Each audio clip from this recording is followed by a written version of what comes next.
Hiya, Barbie. Hi, Ken. You want to go do a podcast? Sure. Jump in. Ladies and gentlemen, mammoths and saber-tooths, sloths of all ages, and everyone else, welcome to Binging Barbie. I'm your host, Jay, and with me I have my co-host. John, you've come a long way since we first met, and I'll take credit for that. But you need to let go of the past so you can have a future. Future? What future? The ice is melting. More ice ages. Yeah. It's the meltdown. The There's dinosaurs need to dawn. Yeah. The continents need to drift. The courses need to collide. Yeah. The adventure has to go buck wild. Yes. And yeah, whatever sixth one there is, What if it's just Ice Age 6? That would be the most boring way to take it. Just having another film is a boring way to take it, so. Yes. It's also the seventh one. But anyway. Sure. Not really. Later. Buck Wild isn't really a film. It's a Disney Plus special. Well, yeah, this is a podcast about toy media franchises, 2000s nostalgia, and whatever else we want to talk about. This week we are talking about Ice Age. Ice Age the Meltdown, the second Ice Age movie. Yes. Yep. Our second one. Yeah. This film came out. What is your history with this film specifically? This film specifically, I was not aware that this film had come out when it did came out. It wasn't until I went to the US during Christmas time. We were at the mall, and at that point it had come out on DVD and such, so we were at this store, and I just saw that they were playing the beginning of this film in the store, the scene where the mammoths, whoever our main characters were talking to the children. I don't know why I remember that scene specifically. I remember seeing that and it's hold on a second, that's Ice Age, but I don't recognize any of this. There must have been the second film. But anyway, that Christmas, we eventually got the DVD. And I think that this was my most watched of the series. Mainly because the first film, we got that during the end of the VHS era. And so it took a little bit until we actually got the DVD version of that film. So for a while, I just had the second and third film on DVDs and was just having the first one by memory. So, yeah. Okay. Yeah. I have no history with this because this is the first time I've ever seen it. So that's my exciting story. That's your exciting story. All this will be fresh to you. You'll probably be more lenient towards this series than I am. So I have come to see with eyes unclouded. Yeah, anyway, this was released March 31st, 2006, directed by Carlos Saldanha. I don't know if that's how you pronounce his name. He's a Brazilian filmmaker. But yeah, he was a co-director of the Ice Age and Robots movies, both Blue Sky productions that came out before this. Obviously, the first Ice Age did.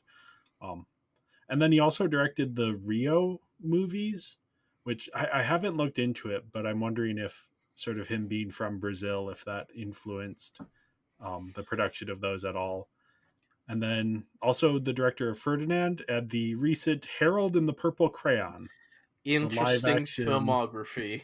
With Zachary Levi. The less said about it, the better. Yeah. This is written by Peter Gulk, Gary Swallow, and Jim Hecht. Gulk was a writer on SNL, wrote a lot of episodes or sketches for that. Swallow wrote the Ratchet and Clank movie from a few years ago. Okay, and yeah. Hecht wrote episodes of The Fairly Odd Parents. Okay. So, yeah, interesting resumes there. And yeah, the music is by John Powell, who, of course, co-composed the score for Shrek, but then also did the scores for the Bourne movies, Happy Feet, How to Train Your Dragon and recently Wicked. He was actually Oscar nominated for both How to Train Your Dragon and Wicked. Weirdly, for Wicked, that's a discussion we don't need to have right now. Yeah. Prolific composer in Yes, his own yes. right. Oh, I guess now it's my turn to get into the Yeah, story yeah. of this thing. Okay. All right. The story of the Meltdown. We return with our protagonist. So, Scrat scales an ice cliff to find his acorn. He pulls it off of the cliff, but it causes water to start pouring out and sends Scrat and his acorn flying. This is the first sign of a coming meltdown, which threatens Manny, Diego, and Sid, and all the other animals that they live inside a valley surrounded on all sides by an melting ice wall. Okay. A vulture tells them that they must make it to a random boat at the other end of the valley if they want to live. And Scrat finds his acorn floating in the water underneath some ice.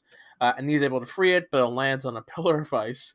And he gets it off the pillar, but it lands in the water, where he is attacked by piranhas. He survives, but the acorn lands on a condor nest.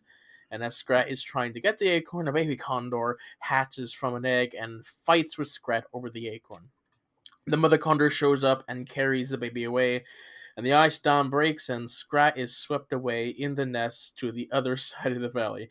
He floats past Manny, Sid, and Diego, who have met with a possum family, including Ellie, a mammoth who thinks she is a possum. Even after embarking on their adventure, they were too late to reach the boat and are now in danger of drowning. Scrat uses his acorn to climb to the top of the ice wall on the opposite side of the valley, but when he goes to plant the acorn, the ice wall cracks and releases all the water from the valley, saving everyone.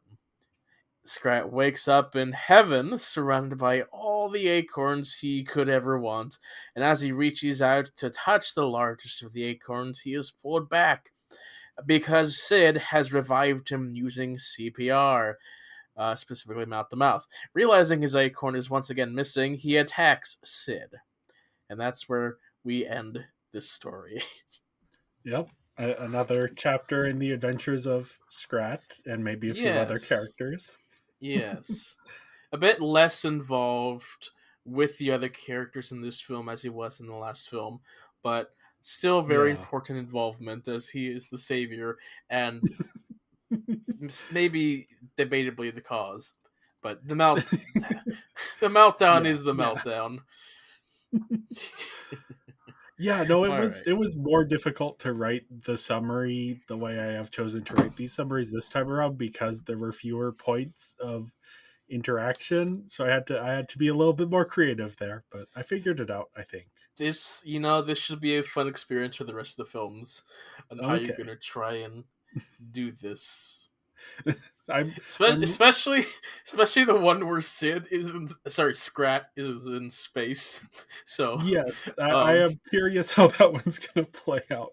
I am yes, committed to the bit, and I have decided that if the stories diverge enough, we're not even going to put the other characters in the summary. We're going to pull a okay. Sam from Transformers: Dark of the Moon, not even mention them.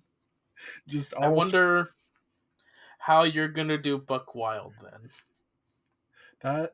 Oh yeah, because he doesn't show up in that one. I guess we So, just won't do a plot summary. there is a Scrat miniseries on Disney Plus that you could Okay. watch that you could say takes place at the same time as Buckwild, and you can like give the plot of those stories. That sounds like a It's lot of work for something I don't care that much about doing. no. It should be fine. Like each episode's like 2 minutes long, so it's like a really easy watch through. There's only 6 episodes, so Okay. Well, that's what anyway, 12 we're minutes. here to Anyway, talk about the meltdown. The meltdown. yeah, Yeah. I I was surprised. I was kind Yes. of dreading this going into it, having not particularly cared for the first Ice Age. So I was very surprised that this was a massive improvement over the first, at least in my opinion. Yeah. Like it starts out with such clear stakes of just the ice is melting, The only hope is to reach the other side of the valley. We have a ticking clock. We have a goal. They're off on their adventure. It has more of a propulsive feel than we have to get the baby back to the parents, which is Yeah. kind of nebulous. Yeah, I like this one too because like the danger isn't really the threat of any one villain. It's just like, okay, this disaster is coming. We have to survive. This is kind of a disaster film, I Yeah, guess. yeah, They or they like do like throw leading in up like to it. little antagonists or like speed bumps along the way in the form Yeah, of like the vultures and the uh dinosaur crocodile fish things. But there's no single villain that's like causing all this. It's just something. The ice yeah. melts for some reason. I don't know why. The thread is more nebulous than a singular character or group of characters. Yeah, and it's enjoyable because like we're not wasting time on like villains and Yeah. motivation and those kind of cartoony actions that I think ruin later films. Okay. Specifically the fourth film. I have an issue with that. But we'll Yeah. get to that when we get to that one. But yeah, this one. I'm trying to think of like other kids movies that have no antagonist in this way, where the antagonist is some catastrophe that is looming on the horizon rather than a physical being. Dinosaur. Yeah, but that's a bad movie. It's a bad movie. There is a T-Rex or like a T-Rex type creature that is Yeah. kind of the antagonist, but that I one. feel like there has to be one of the Land Before Time movies Oh, that is this way. correct. I think there is one where they have to the long necks have to migrate towards this thing to use their long necks to spiritually Oh, halt to a hold up the comet sun to hold up the or sun or something. something. Yeah, I don't know. I don't know from Land Before Time, but I have seen the Jenny Nicholson video. So, Yes, that's that's the one film that I own on DVD that I've watched the most. oh, okay. Um, yes, because all the other ones that I owned were on VHS, so those are lost to time for me. But that one I still have. Um, I guess that Yeah. one's more of like fighting nature. There might was there antagonists in that one? I don't know. I don't remember. It's a very unique plot structure just in general, and I think it really helps make this stand out from the pack, where the first one kind of just feels like exactly what it says on the tin, which is, Yeah, hey, here's a CG animated kids movie. with Have at it. generic versions of like character types and storylines. This one bit unique in a sense where you're fighting against nature. You don't really have that traditional villain. Uh, there's romance, but the character has a weird backstory and such. Yeah, Yeah, no, I appreciated the change in style, and it feels like it is bigger than the first one in a way that really works for, like, this is a sequel. It doesn't yeah, feel like more of the same. It feels like they're actually building. but at the same time, like I do love just how much this film just massively improves with the first. I can also really tell that this is a sequel, and I think corporate has some ideas, and those ideas are like, hey, let's make these things more relevant to children, and that leads to certain writing choices and dialogue that I don't like, and that comes in the form of colloquialisms that shouldn't happen. Like, why do they know what a pinata is? Why do they know what a boat is? Although that the boat's like a simpler concept, but Yeah, like these yeah. small little terms that shouldn't be used by these animals when they're animals, in the period of the Ice Age. It's not as bad here as in future films, but those are things that I started to notice that started with this film. It's like, okay, stuff. Oh, Yeah.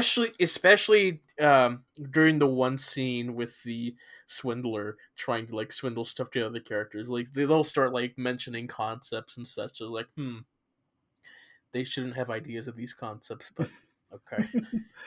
Yeah, it didn't bug me too much. I think they are keeping it within the realm of general plausibility. Yes.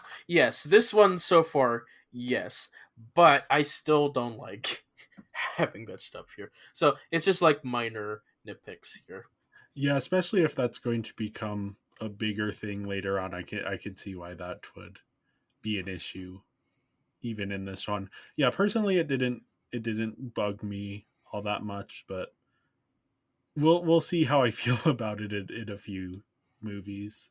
Yeah, it's definitely something that I feel stronger about. I know, like, with the Transformers 1 film specifically, I had a lot to say about those colloquialisms that I did not like. Um, Yeah. but this one's on the down low so far. So Yeah, I am currently looking through Letterboxd at animated movies, and I am not finding any good examples of kids' movies that don't have a clear antagonist beyond just like a natural disaster. So yeah, that Homeward is. Bound, you could say. Or yeah, I guess I'm looking specifically at animated movies. Okay, well, Yeah, but yeah, no, there this you go. is a smart direction to take things. It's new, it's different. There's just a better sense of the character dynamics now that they've kind of been established. Um, and like good character arcs as well. There's, I guess we should go through since we really didn't, or I really didn't do a plot summary when I wrote up the plot summary. So yeah, they're meeting these new characters, which we'll get into like the specifics of the characters, Yeah. but that kind of changes the dynamics, especially as it relates to Manny and his sense of identity and purpose in life. Um, and there's a lot of drama there. I think this is maybe a bit long of a movie. Like I think maybe they could have tightened the pacing up a little bit in the middle, but it builds towards this really great sequence where they're balancing on these rocks. And I don't know, it's so perfectly constructed. Just we have the characters are all in peril and they're all having to work together. And Manny does not want to work with anyone else, specifically him. I think Ellie is also she. I don't want to say she's being stubborn because I don't think she is being stubborn, but she and Manny are having a little bit of a spat, and they have to put aside that to save everyone. It's just like it's such a great combination of narrative and dramatic tension with like physical stakes for the characters. Did you think anything of this sequence? Well, so the older I get and the more I rewatch things, the less I enjoy, of course. Like that sequence, I don't know if I really liked. It's like when characters having these like conversations or like they're just ignoring danger just to have these petty uh conversations at the wrong moments. I don't typically enjoy that as much, but sure. I get what you're Yeah, saying. I felt this one worked as like they're combining. It felt like the stakes were combined well in a way that made sense. For sure. Like I don't think the reconciliation would have felt as dramatic had it happened while they were standing on solid ground. Right. But it's also a very uh extra way of doing that scene. Yeah, I don't know how to fully describe what I'm trying to say. But melodramatic maybe. no, like the whole situation with the rocks is like very kids movie. Oh, okay. I Uh, thought it was like very video gamey, sure. in that there's like here's a puzzle that you have to like, if you move this one, then this one moves, and if you move something here, then that. I felt like that would make for an interesting little brain teaser and like an adventure video Let me game. rephrase. Kids movie is not the word I want to use because that's an insult. Uh, animated, whatever. Forget I it. mean, you It's can like insult it. something It is a bit ridiculous. over the top, ridiculous, animated stuff that you really can only do in animation. Yeah, Is what I'm yeah. trying to say. That sometimes work for the best, sometimes they don't work. For me, it's like in the middle. It's like wishy-washy, whatever. You're acting out the balancing of the rocks with your hands as you're saying Yes, wishy-washy. yes, that's what I'm saying. That's I whatever. It's been like a Whatever. month since I've seen all these films, so like my memory and my feelings are just they're like a month away. So I'm just trying to remember what I thought I felt, That's but fair. sure. I felt though everything builds to this really good third act climax where Yeah. all of the other animals are on the boat and the flood has come and there are monsters in the water and Ellie gets stuck in this cave and now Manny has to rescue her. And then at the Mm, same time you have Diego's little character arc about his fear of water sort of coming through and him having to overcome that. And yeah, it just felt like a really well constructed conclusion that everything had been building towards up to that point. yes. Which Everything comes yeah, together. yeah, which I definitely have like a soft spot for that kind of plot. Like in the Barbie, whatever the horse one was, where it's like all building up to a big horse race, and the horse race is actually, oh, that's kind of an exciting sequence. Hmm. And so I maybe think back, is that a ponytail? Barbie in a ponytail? Yes. I think it's Barbie and her sisters in a ponytail. Yes, it is. Anyway, that it all like builds towards something exciting, like this singular moment, and you feel like, oh, everything up to this point has meant something. That's just a type of plot structure I find enjoyable. Yes, as long as it's well, for me, it's like as long as it's in the realm of believability, or if I don't, if my suspension of disbelief can handle it, essentially. Yeah, I think for me it more matters if the emotions have brought me to the point that they need to have brought me to. That's also a thing to work. Yes. So yeah, I don't know. I just really enjoyed this third act here and everything. It felt very big in a way that the last one kind of didn't. Although I did fall asleep for part of the third act of the last one, so maybe I would have thought better of Sure. it Yeah. if I had stayed awake. But yeah, the last one doesn't feel like the whole movie has been building towards this final fight. Feels like the final fight is a thing that has to happen in order for the movie to end. Mm-hmm. Whereas here it's like, oh, all of these narrative elements and character arcs are coming to a head at the same point. Yes. But they still leave room for a lot of just random moments that Yeah. are pretty hit or miss depending on who you are. Yeah. But like they don't fully add, or they take a lot of time. Like there's one sequence, and I think we both like the sequence. It's the one with the vultures singing. Yes. Oh, I love the vulture. Anything with the okay. We're gonna talk about the vultures when we get to character. I love the Yes. vultures because they are not openly antagonistic.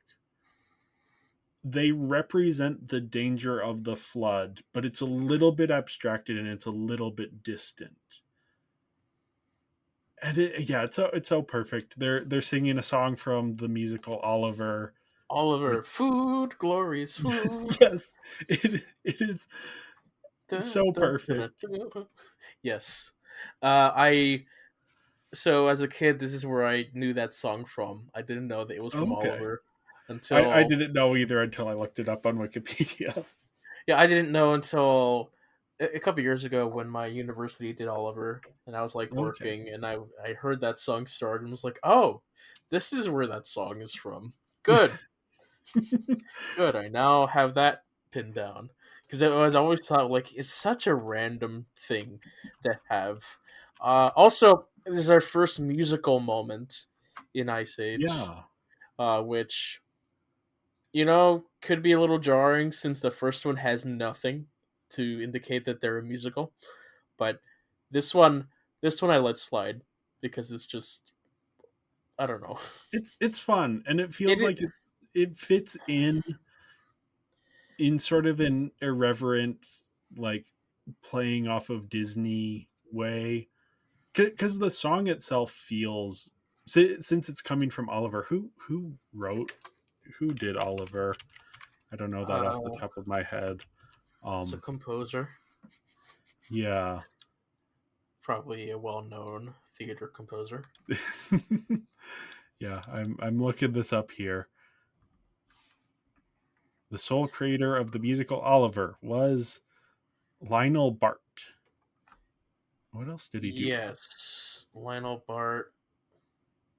Oh, the Fa- theme song to James Bond from Russia with Love. hmm, Interesting.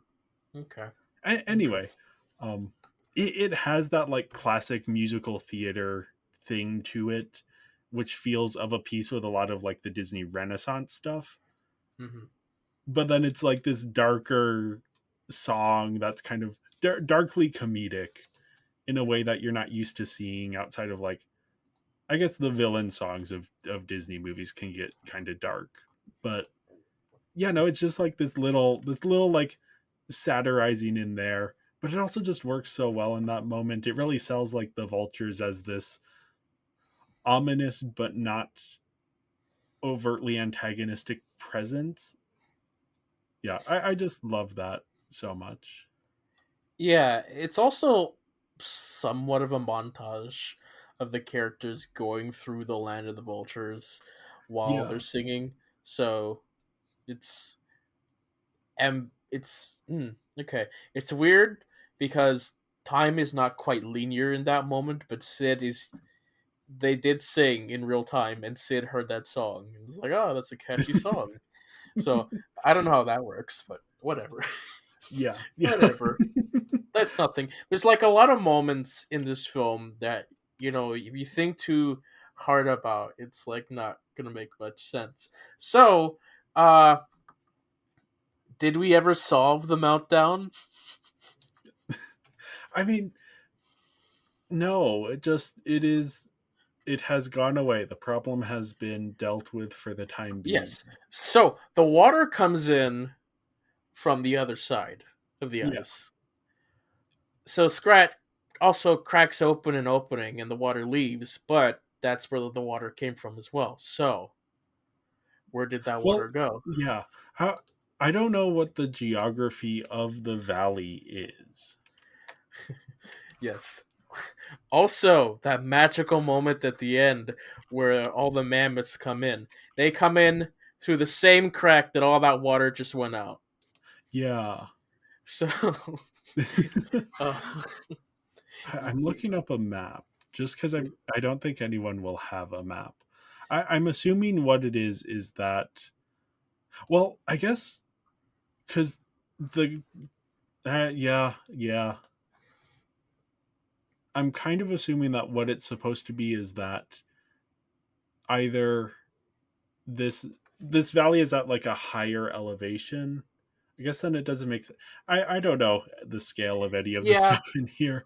yeah, like it was like stuff like that that I started to think about while watching it this last time, where it's like, Oh yeah. I do like the threat of this, but I feel like the threat is really undermined because it's just the threat comes, goes, and it's just forgot about, never to be brought up again.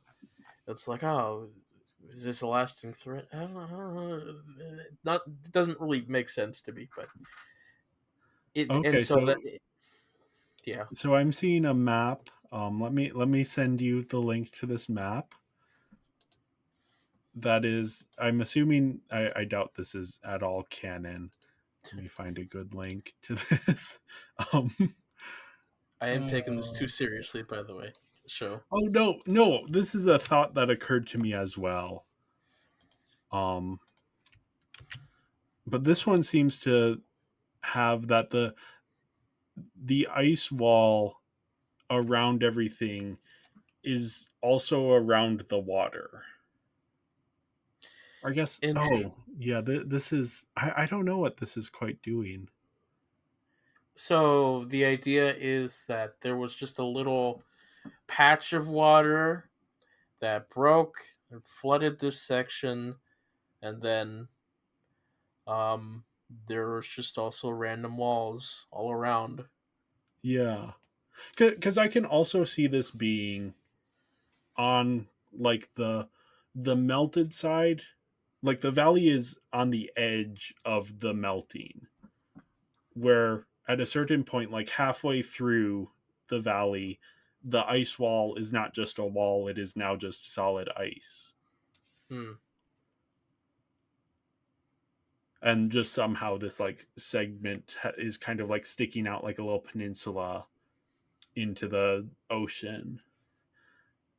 But then yeah, that doesn't make sense where the water drains. I think I wouldn't be surprised if you sat down and like talked with the creators if they have answers to these questions Yeah, that just yeah, don't get communicated in the film. yeah. I'm just a little underwhelmed by how all of this is just cleanly solved, and it's no longer a problem.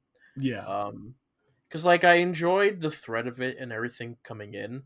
It's just would it have been better if they just floated to the top, got over the ice wall, and just walked away, and we had to abandon this land instead of everything just cleanly washing away, and everything's back to normal. I don't know.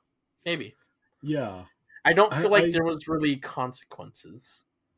yeah, I think that is very fair of an assessment. Yeah, that the water just kind of goes away and it's gone now. Yeah, it's also like fixed by Scrat, the hero. And yes, I love that Scrat is the one doing all this, but it's also just like,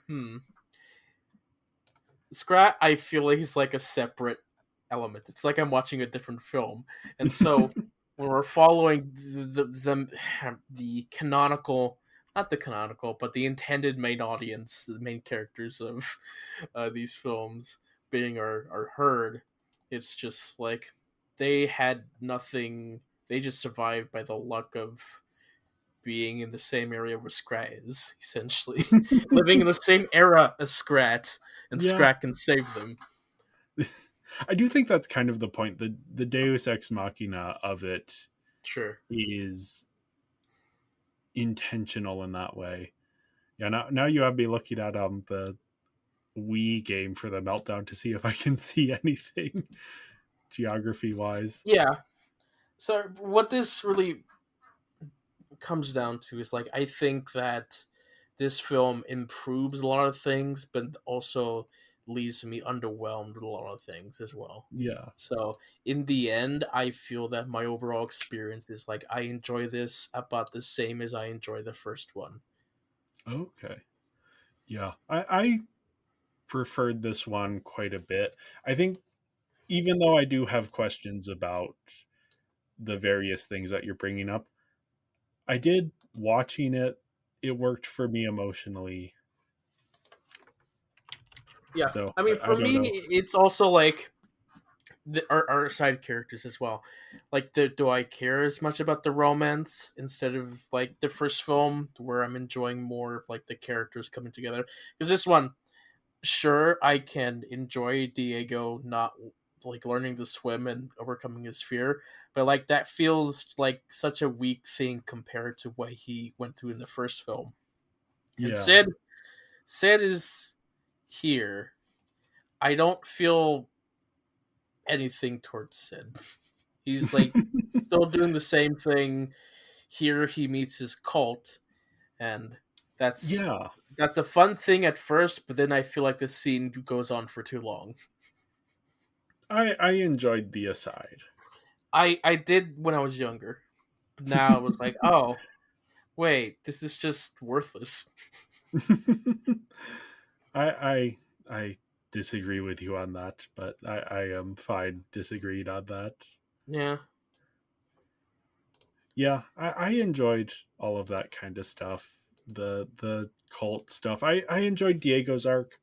I know it isn't as strong of an arc as the first movie, but I think the steps in it worked really well. mm-hmm. And yeah, Sid, I don't care about Sid having an No, arc. I don't think he's an interesting enough character. I think he's more interesting for being the one who's kind of consistent. yeah, he's also like the main comedic force of our main group, but Yeah, like yeah. we have Scrat, who's just better. uh, yeah, I don't love that his stuff is so removed from. Yeah, I don't know. He definitely has his moments though. Who? Sid? Scrat, Oh, Scrat. Oh, I I thought you had swapped over to Scrat. no. I just love that Scrat is removed from everything. That's what I enjoyed the most. It's just like, ah, yes, we're finally seeing Scrat. If you're just not interested in the main plot, it's like, I can't wait to get to Scrat, see what he does next. Oh.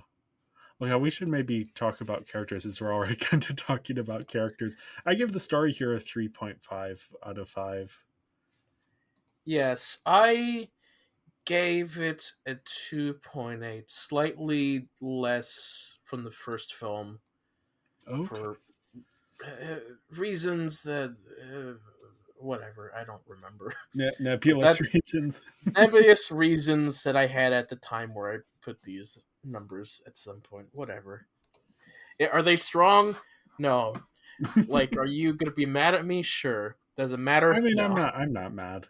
Not I you, but like I any feel like audience. I don't know. I don't know the. Let me look this up because I can find this data. Because on Letterboxd, I was surprised how many negative reviews I saw of this one. I'm wondering if it's nostalgia. So yeah, the first one has a 3.6 score on Letterboxd, and the Meltdown has a 3.1.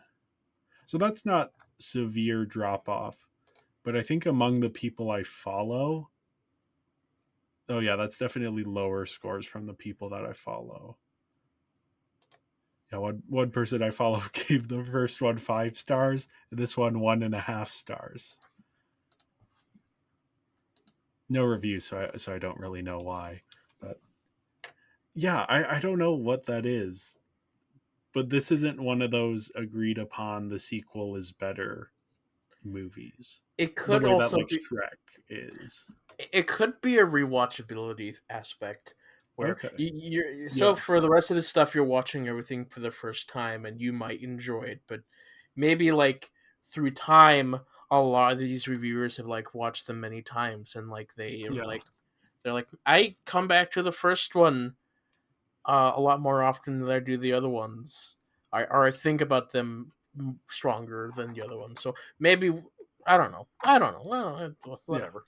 I kind of suspect since there's such a big gap between the two, I wonder if it's just the people who enjoyed the first one watched that when they were younger and the second one when they were a little older. Because the people, most of the reviewers I follow on Letterboxd are like a little bit older than we are. Sure. Yeah. So like perfect age when the first one came out to see that in theaters and love it. And then the second one comes out when they're a little too old for it and they don't love it the same way, Maybe. even though I think it is better. I just like a story level. But yeah, that is neither here nor there. I don't know why we I were here, might but I might have also not liked some dialogue choices. I don't okay. recall, but that could have been a Yeah. thing. Yeah. Well, yeah. Anyway, Then characters. yeah, his whole thing here is sort of this anxiety over this idea that he might be the last mammoth.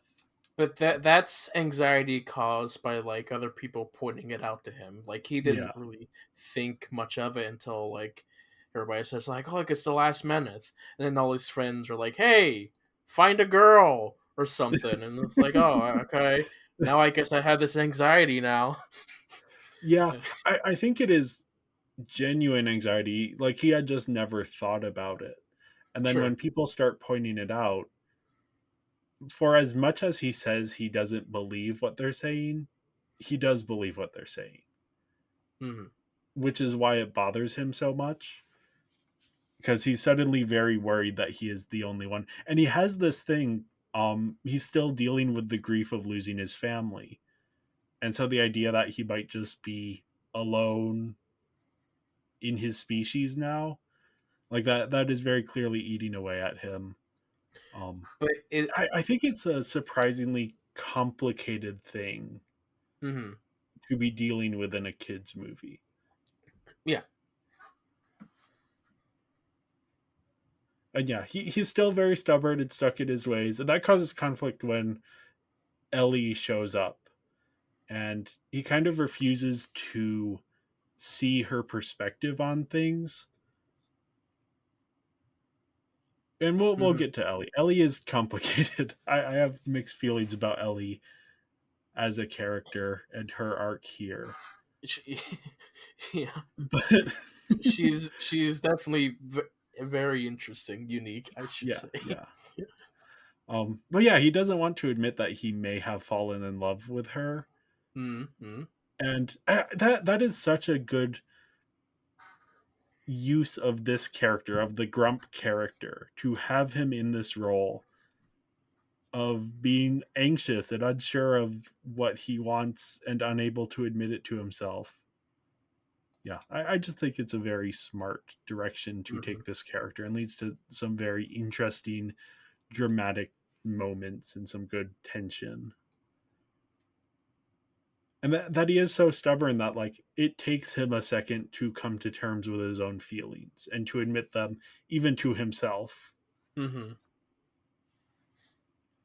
Yes, but it is also whenever he tries with Ellie, some of the things he says are a bit cringeworthy, and Yes. they're meant to be cringeworthy, of course.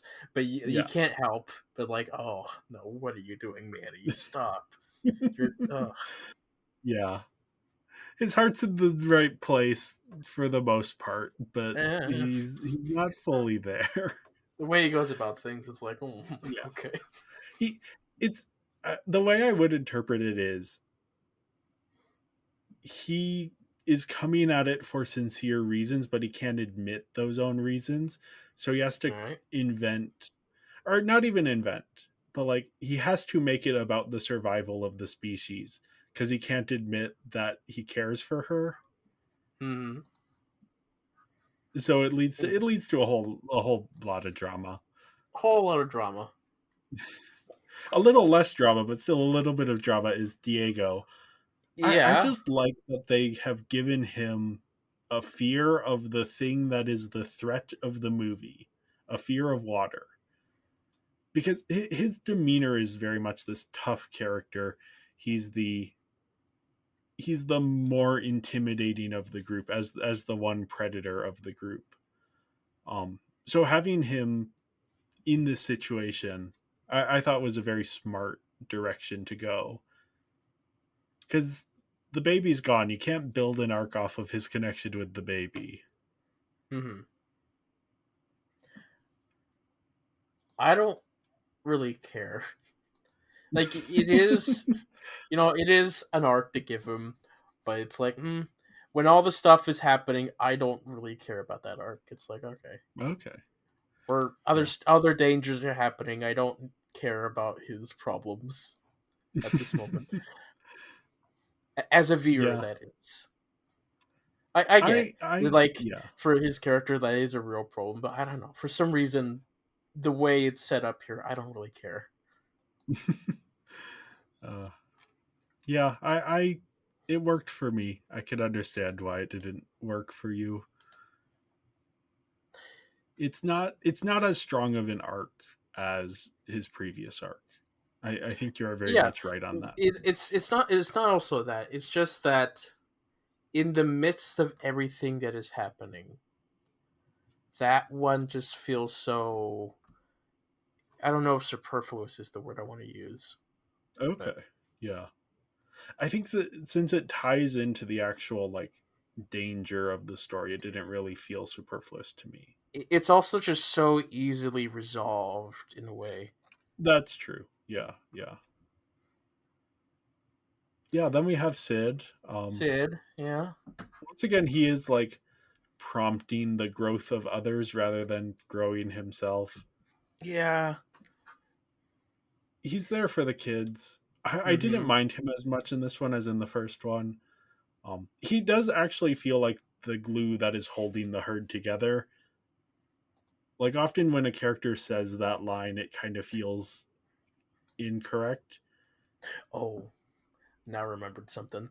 It's not that. It's not for going back to colloquialisms. It's Yeah, not yeah. that the pinata, even though the pinata as a concept shouldn't be a thing that these animals from the Ice Age should know, but they also mention no candy came out of him.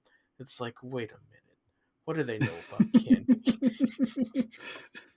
uh, I feel like our approach to this is very much like C.S. Lewis and J.R.R. Tolkien, where I'm like, yeah, why wouldn't Santa show up in Narnia? And you're like, but Santa Claus doesn't exist in Narnia because they don't have the concept of Christmas.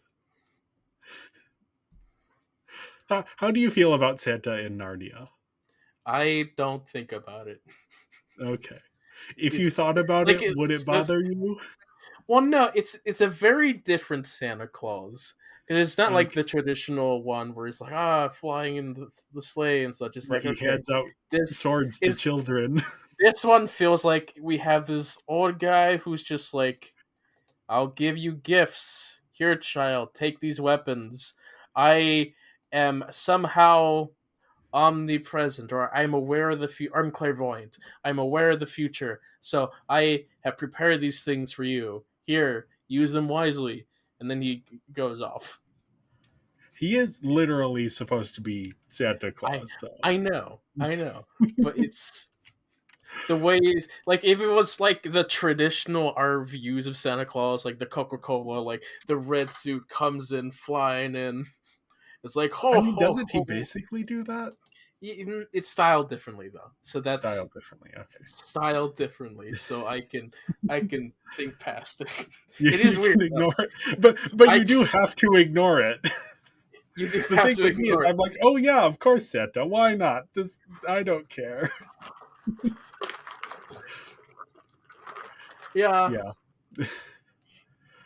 Oh, we it need could. to talk about Ellie now. Oh I don't yeah, know. go for it. It could be like Santa in the real world, read the weird word in the real world as just like a concept that maybe some person who went to Narnia, it's like, Santa, let me just spread that concept to the world, and then Santa is only real in Narnia. I don't know. I mean, I think that would technically be the explanation given the magician's nephew.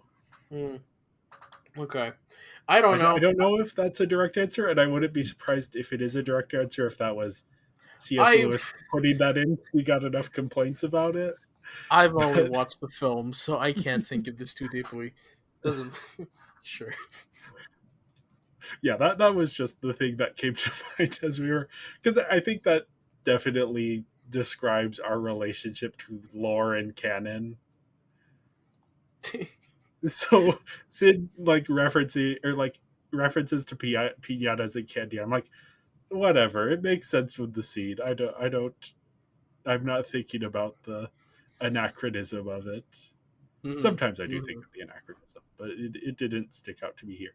Ellie, Ellie, they give yeah. her the ugly duckling story, which is weirdly common in like animated movies about animals for kids.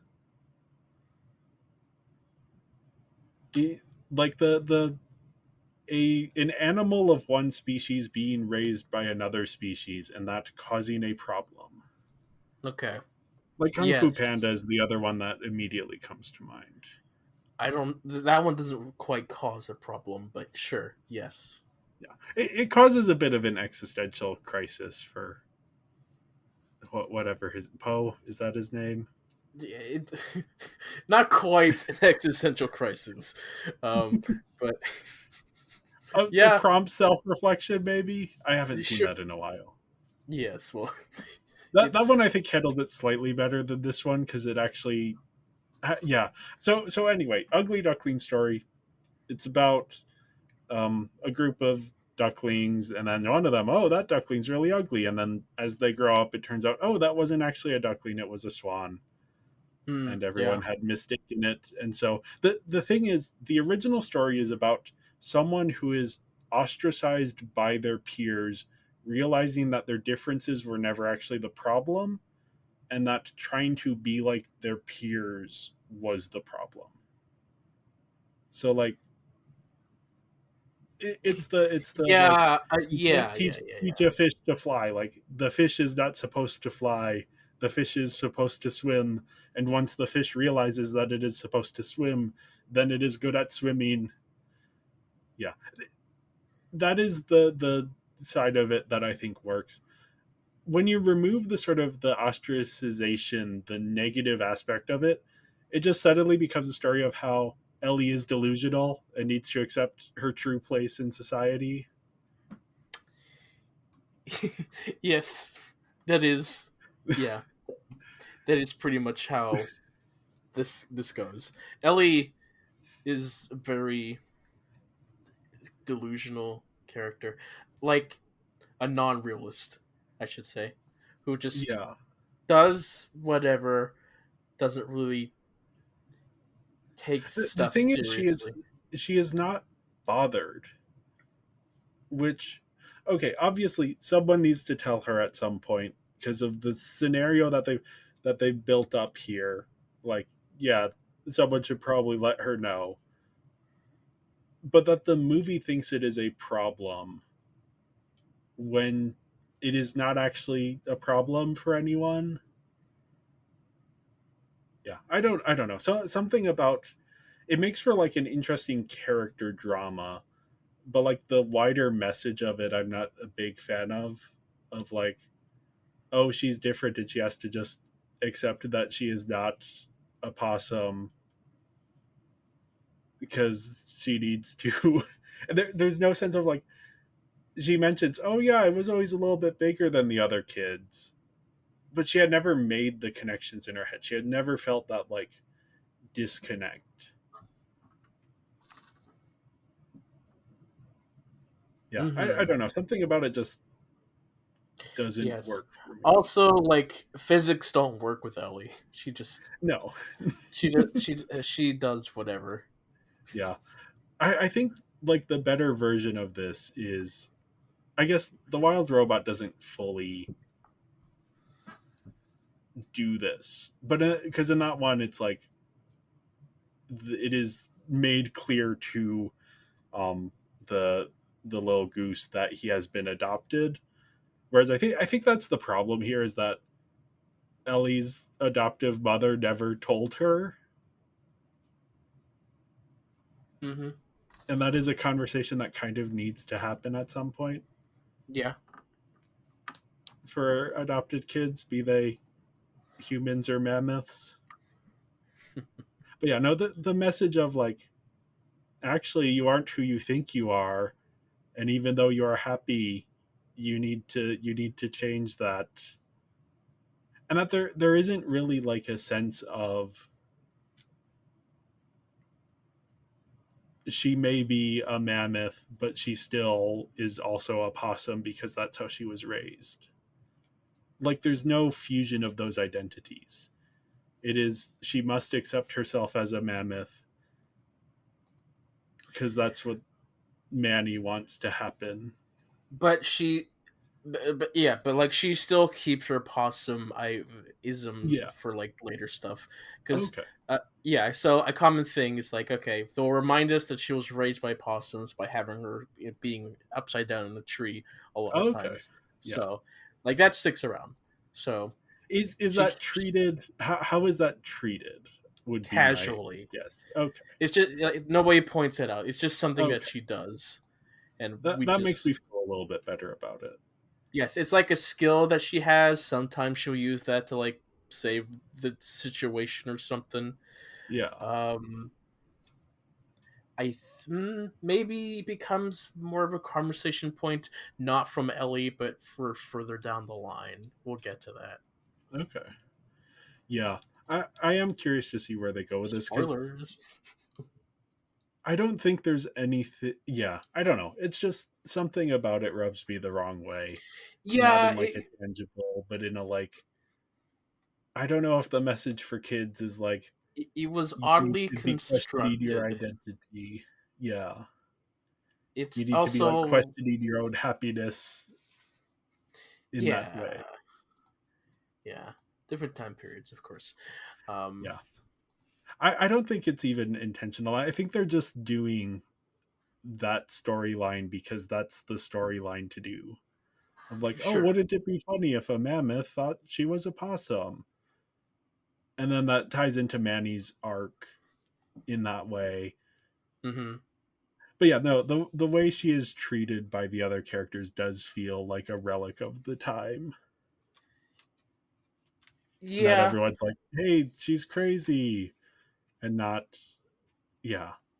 I mean, I don't even know how you would deal with this situation in like a mature adult way.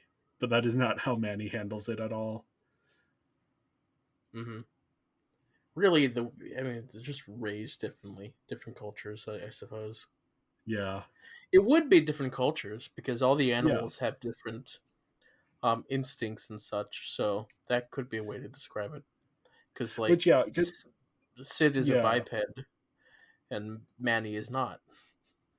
Yeah. Yeah, I guess, yeah.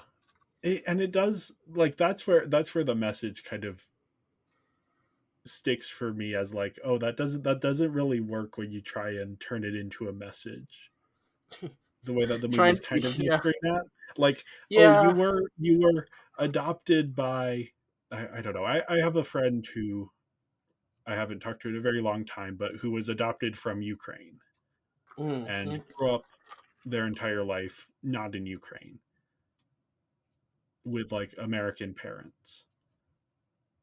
If you told them, like, as an adult, because Ellie is an adult, if you were like, hey, I know you've been raised in this culture, but you're actually Ukrainian and that needs to be your identity. Like, no, that's not how this stuff works. That's not how human beings work. I feel like that's the plot of a lot of films I've seen. And typically, are they usually kids' films? I don't know. Huh. I guess Jungle Book kind of has aspects of that with human Kinda. being raised in the wild. Yeah. And yeah, Kung I, Fu f- Panda, I of feel course. like it's such a common thing to come Yeah. across. And I think it's often the ugly duckling thing of, it's a good way to have a character who doesn't fit in, but doesn't quite know why. But the audience, like the kids watching it, understand why. Hmm. Because it's like, yeah, of course Poe doesn't quite fit in at home because he's a panda and his dad is a goose. But yeah, when there isn't that tension there, then it just kind of becomes like it's a solution to no problem. Hmm. Ellie isn't hurting anyone, and Ellie is not having an identity crisis. I guess you could say Superman is like that. Or Yeah, a strong one, I guess, would be Invincible. Because yeah, the that's father wants the son to be more like the culture that he's from, the yeah, violent culture, instead of like being for Earth. yeah. I mean, even Anyway, Pinocchio has those elements. huh? But yeah, no, there Interesting discussion to have. I don't think the movie intends the worst version of the message. I just think it's a little bit clumsy in how it handles it. It's very surface level, Yeah, just yeah. like not deeply thought about. It's just like, No. what if we do this silly concept? Let's just see where it goes. And So I don't even think like someone walking like a kid who watched Ice Age would walk away with the wrong lessons no, necessarily. they just think it's like, that's Yeah. goofy, that's funny, ha ha ha. Yeah. Yeah, Hopefully. I yeah, can't say for sure, but yeah. yeah, hopefully no kid has walked away with the wrong message here. I do. This is separate, but I like that she is the one who apologizes to Manny on the rocks. That he definitely needed to apologize to her more, but she is the more mature of the two, and Hmm. she recognizes that they are in a dangerous situation and that she did overreact. Like he was being stubborn and horrible to her, but she did take that more personally than it was intended. Hmm. Um, yeah, I just felt like that was a really, really strong and surprising character moment. I did not see that coming at all.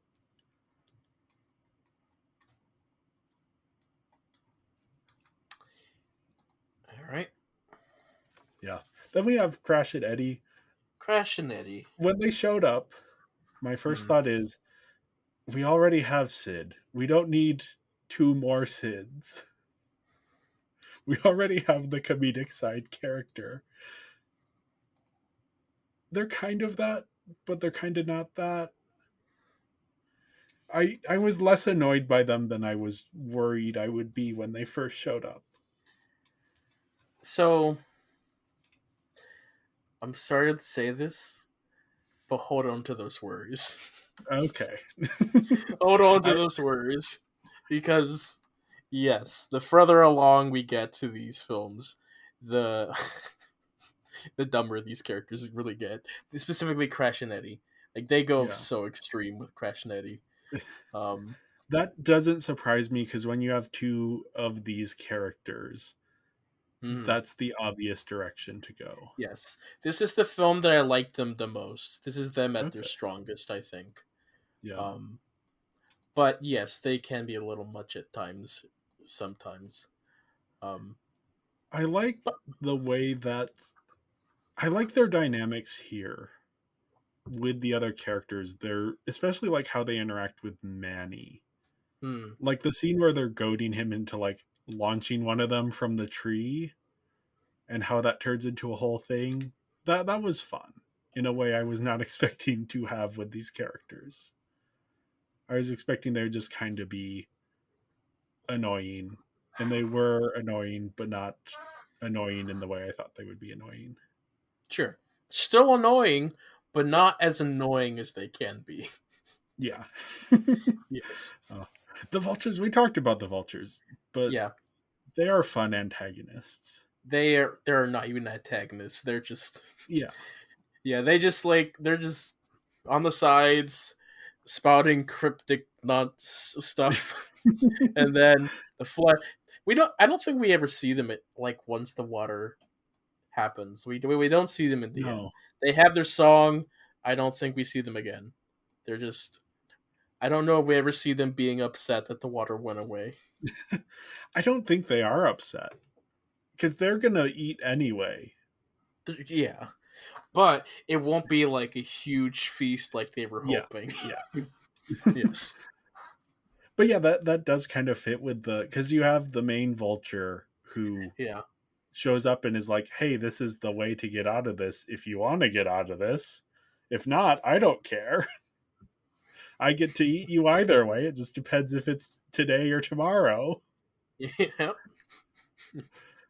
It's such a fun dynamic to have, and yeah, it is so different from the impulse that so many of these animated kids movies have of having a villain. Yes.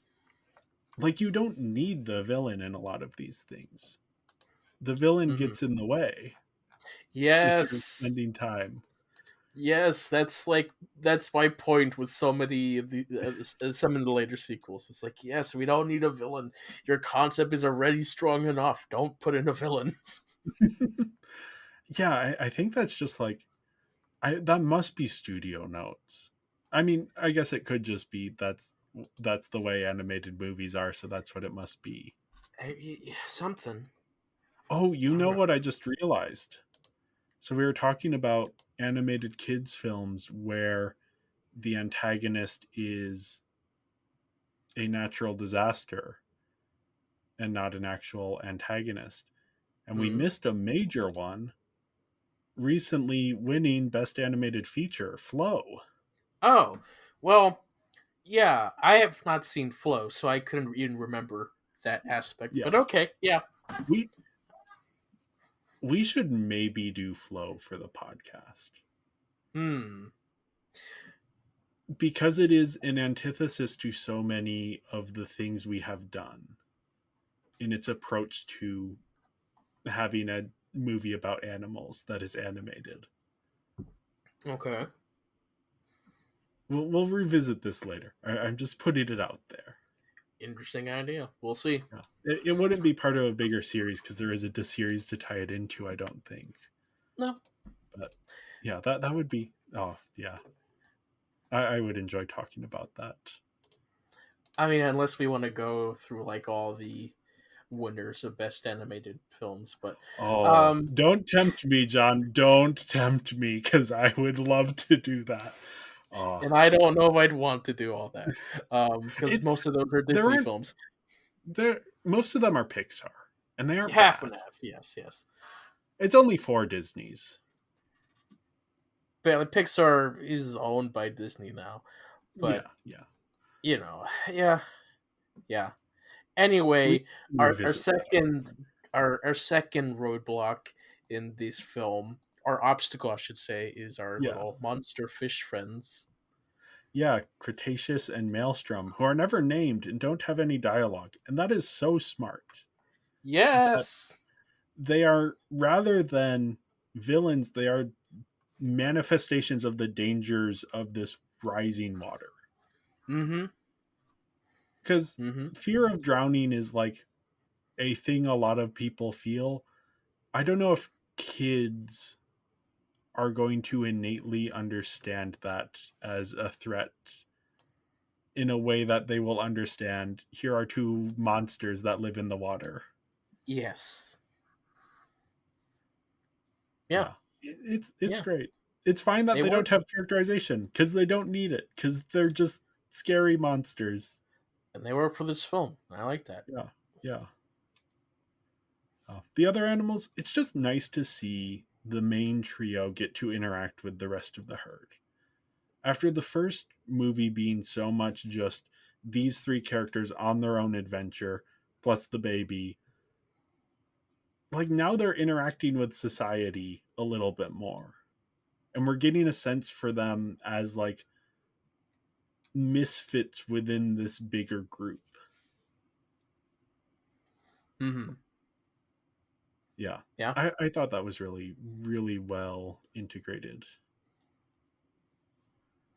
I don't have any thoughts on that. You Yeah. don't have any thoughts? Okay. Yeah. We have like Fast Tony, the doomsday con man. He does stuff. Okay. This I do need to talk about. I like that he has his little assistant who is like a turtle type character who Yeah. gets like eaten by one of the monsters. And then Fast Tony is like, Stu, where are you? Stu picks up the shell. Oh no. And then immediately thinks, oh, I can sell this. And then runs off, does not care. And then at the end of the No. movie is like, oh, well, Stu, looks like we survived this. Well, I survived this. Yeah. Stu is just dead. No, Um. it's so Maybe a good. child died as well, or someone drinking from the water. I don't know. No, no, no. No, No. the kid was the fake out. Yeah, the fake out. That's right. Yeah. Um, no, the one, I think this one random line that just made me laugh is just like this kid with no context just says, "Sometimes I throw up." Just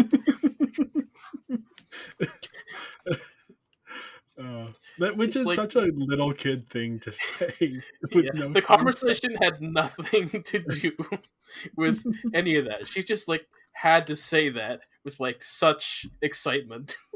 Yeah. No. Oh, yeah. Yes. I thought the characters were good. I Hmm. gave the characters a 3.5 out of 5. Yeah, I give it a 2.9. I don't quite feel as strongly about the characters this time around, but whatever. Yeah, yeah. Onto the visuals.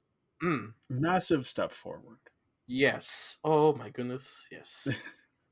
The fur looks good. The Looks fur like fur. looks good thanks to Monster Inc., where they developed fur technology. Yeah. Um, yeah, No, it no, is. Yeah. it is It just looks so so good. much more. They like everything looks better. My complaint about the character designs looking just super ugly, they're now like, okay, now it all works. Maybe the fur had to do with it. Maybe. Yeah. It it is it has aged so much better. It has.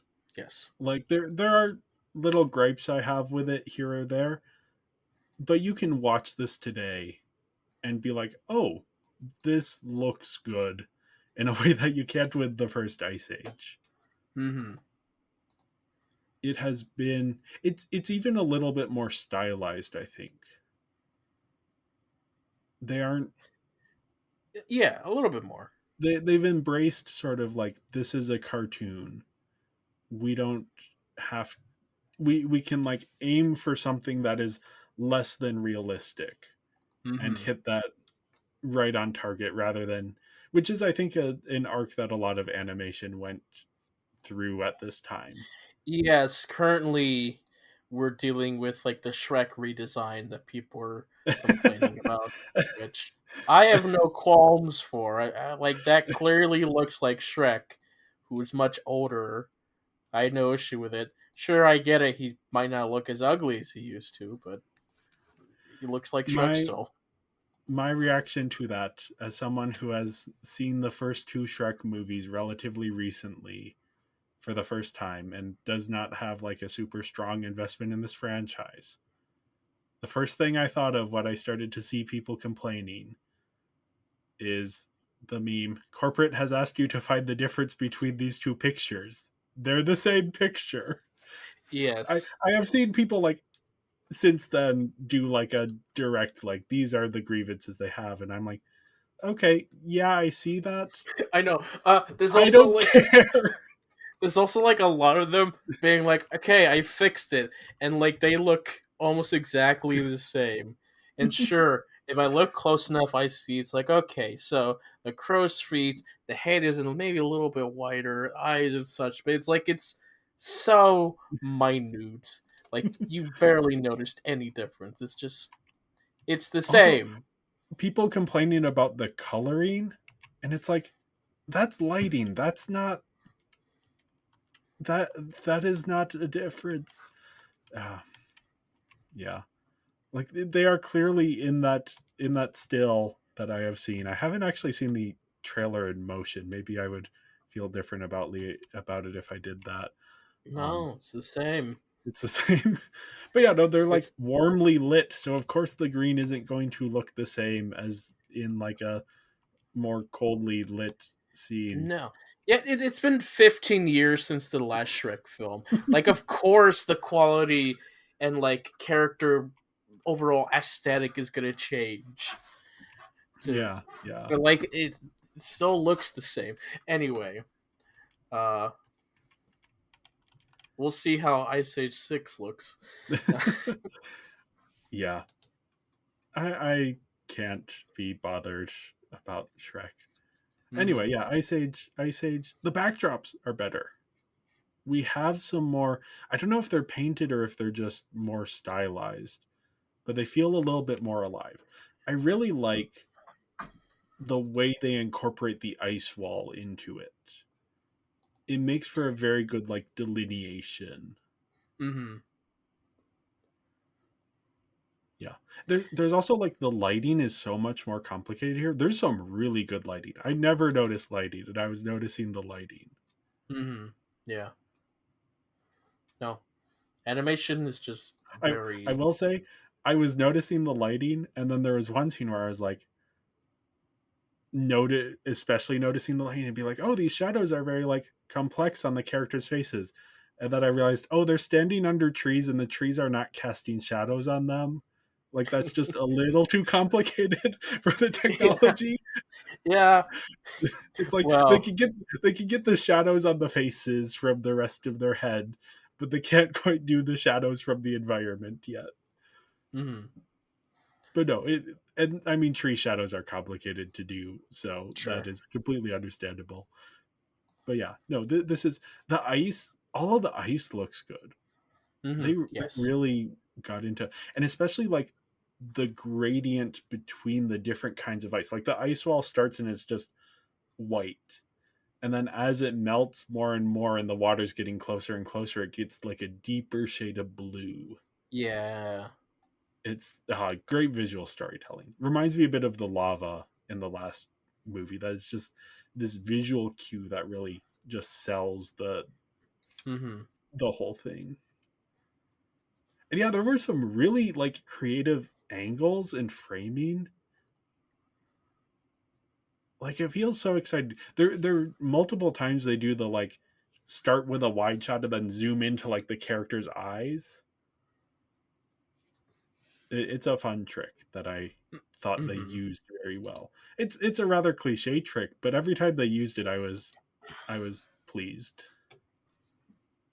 Yeah. I wish that the first film looked like this so that it would just be less of its time. Like Yeah, this is still like a little bit of that time period, but like this is what I had thought we were able to achieve by the first Ice Age, yeah. somewhat. Which I think if you look at Monsters Inc., I mean that's still like the fur hasn't aged perfectly, but that's maybe a little bit more advanced. I think that's also like significantly higher budget, and obviously Pixar was Sure. pushing things Yeah. to like innovate that kind of stuff. Yeah, but it's still like roughly the same uh time period, like within a Yeah, year or two. And so that's kind of where I associate where the best can be done, and the first Ice Age just didn't accomplish it. But yeah, this one does. And so this should have been the standard is what I felt. yeah. Oh, never mind. I'm going to take back what I said about the Furred Monsters Egg. The Furred Monsters Egg holds up. I Yeah. was not expecting that. I'm looking at the trailer now. No, that holds up better than, I guess, maybe in certain scenes it doesn't. But yeah, no, that is what they were able to do there. And obviously, Blue Sky didn't have the same technology since that was something Pixar was pioneering. Yeah. And yeah, even here they have like when Manny and Ellie link trunks at the end of the movie, their fur is clipping into each other's trunks, which Well, yeah, there that is a thing that happens. that Yeah, happens in everything. That's yeah. it's going to still happen today at times. It was just it was a very close up shot of some very obvious clipping Mhm. that I was like, oh yeah, this is showing its age a little bit there. But yeah, overall, I gave the visuals. I thought they were excellent. Definite step up. I gave them a 4 out of 5. I gave it a 3, which is a huge step up from the last one where I gave it. Um, like I said, this is for me. This is kind of where the standard should be, or the standard should be in general. But Yeah, yeah, we'll see like improvements throughout the years as well. So yeah, yeah. yeah. On to performances. We've already talked about the main trio. Yeah. Queen Latifah joins the cast. I thought she did well. I don't have any complaints about her performance. Jay Leno. Yes, Jay Leno as Fast Tony. I don't know enough about Jay Leno, so I didn't recognize him, but I thought that was a good performance. But you know who's really good? Will Arnett Will as the Arnett. doctor. He Will showed up and Arnett. I immediately recognized him and I was like, oh, that just so good. So good. Yes. Hold on. Is Yeah, Debbie Debbie Derryberry? Derryberry shows up. Is Obviously, a she? lot of Barbie movies. Yes, that's it. Plays a Gastornis mom. I don't know what kind of animal that is. Let me look that up. I would assume it'd be like the one with like the small trunks and such. Yeah, Wasn't Debbie also in Monster High? Or am I thinking of a I different believe person? so. Yeah. Okay, those are the Anyway, like dodo bird looking creatures. ah, I'm not okay. remembering what they did exactly. Oh, it's the one with like the little nest that it picks up as like it has the babies inside and picks up the nest and walks away with it. Mm-hmm. Yeah. So this is Draculaura. Okay. Okay, yeah, yeah. Anyway, hey, a connection to our Yeah. previous series. Yeah. It Yeah, all comes fantasy. around. It all Yeah. comes around eventually. It does come around an awful lot. Yes. Another More another often than two you think, yeah. performances. Yeah. Hmm?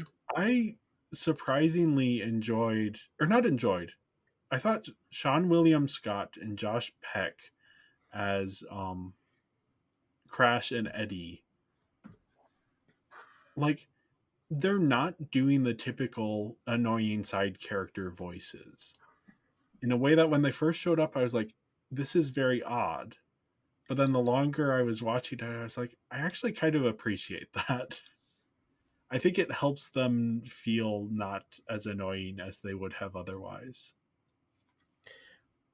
I had the opposite reaction where Okay. I felt like it was a lot of those character voices. Um, to the point where you'll find this out once we get to Buck Wild, but in Buck Wild, only one returning actor comes. So everyone else has a different voice actor. And the only ones that sound perfect are Crash and Nerdy. And they're completely different actors, and they can be completely recreated.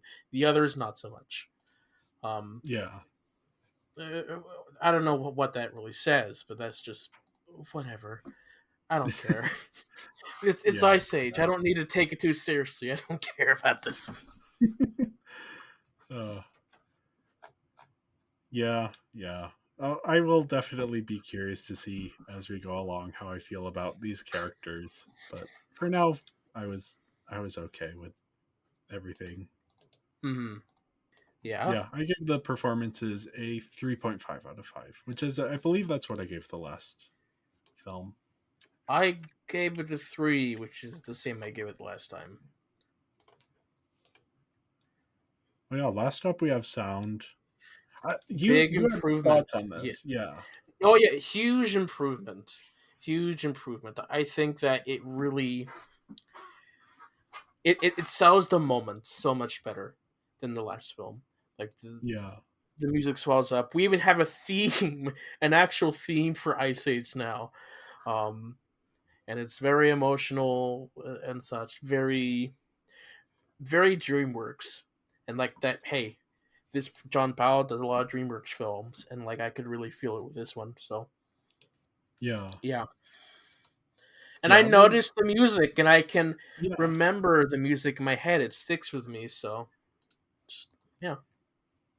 Yeah, I really enjoyed the score here. I thought it was phenomenal. It really sold the big moments and the Mm. scale and scope of it all in the way that the first movie it didn't quite work for me. Whereas this Yeah. one, yeah, it really worked. Mm-hmm. All right.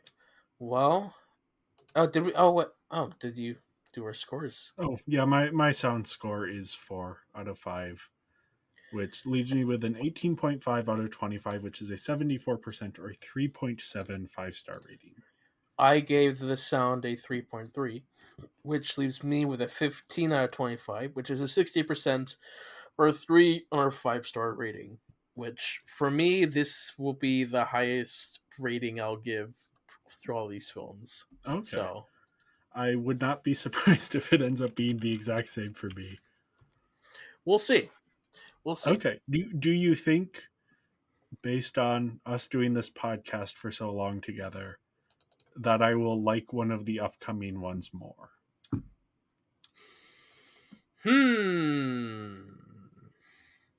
If you don't have an Maybe, answer, that's fine. I don't know.